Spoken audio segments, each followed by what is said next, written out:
that happened. I have a job. Yeah. I work at a Rite Aid. Yeah. Nice. Seriously? We keep it going? But like, it's not very glorious. I'm actually a manager at a Rite Aid, and one thing you realize about being a manager at a Rite Aid is that people are awful. For the most part, people are awful, and it's not a Rite Aid job problem. It's a Philadelphia problem. Like it's a terrible, because I work at the Rite Aid on City Line Avenue, and the thing about City Line Avenue is if you cross the street, you're no longer in Philadelphia. And I've worked at the Rite Aid across the street, and it's amazing. Nothing bad happens. People just say, "Hey, you need help?" I was like, "Yeah, just one quick question. They don't want to bother you." Philadelphia is just awful people. It's just terrible. I actually adopted a strategy to deal with Philadelphians. I bought a cane. I bought a walking stick. I really did. It was $19.99. I bought it for $17.49 my employee discount. So now I have a cane. So I just walk around with this cane consistently. So people see me and they see the cane, they look at me and just figure I have too much to deal with, and they just leave me alone. That's the idea. So I remember this one time, I'm in the back of the store and I'm just doing Rite Aid shit, right? And this lady just walks up to the front of the store and she's ready to check out. And I'm the only one there because it's Philadelphia, so people call out. So, and she just goes, "Is anyone here?"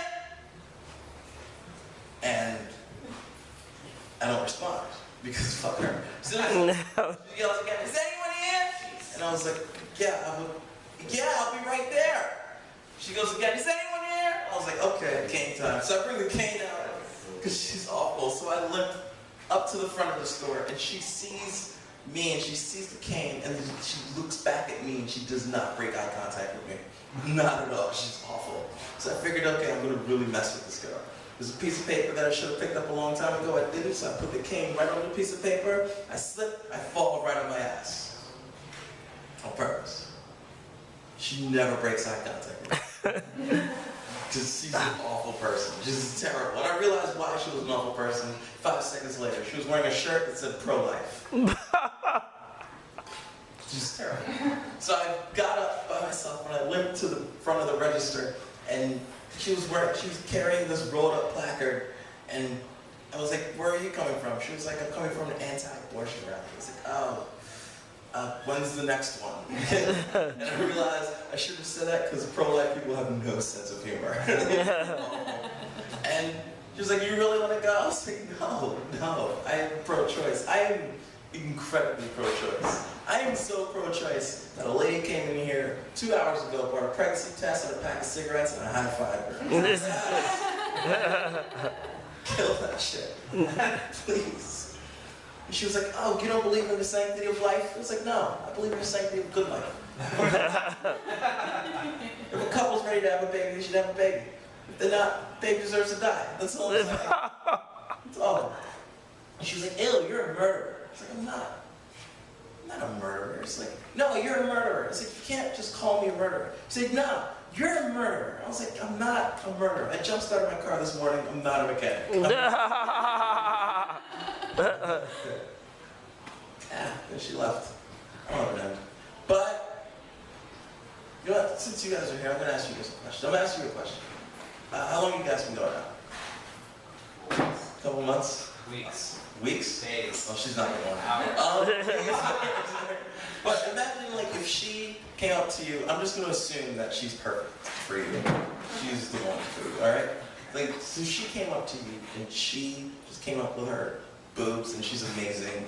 Like, she's great. You have great conversations. You talk about the days when you used to watch Knight Rider and shit. Like, you guys are awesome together. She washes dishes, you take out the trash. You guys are perfect together. But her name was Steve. Would that be a deal breaker for you? Or what if it was like Eric or like Greg?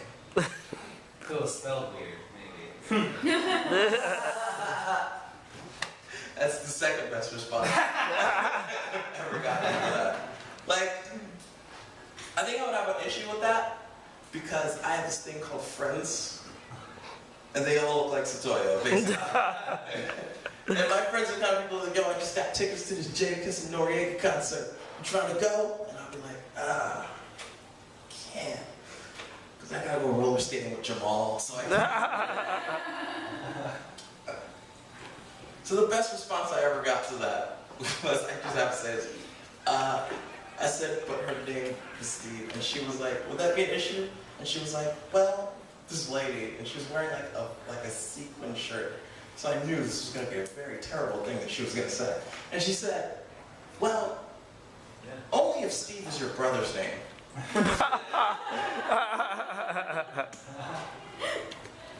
Like, that just means she'd fuck anyone. That's the only thing it means. I'm going to get on this. I read a lot of, I like sports, I'm a sports guy, I read a lot of sports news, and I read something that was interesting. I read something about the Pittsburgh Steelers. Mike Tomlin, the coach of the Pittsburgh Steelers, they're having a really bad season. So he took out all the games that they had in the locker room. He took out the ping pong table, their pool tables and all that. He took out all the games, all the cards and everything. I'm thinking, if you want to motivate 55, 350-pound African Americans, I don't think the best way to do that is to take away their shuffleboard. Thank you, my name is Abeeku.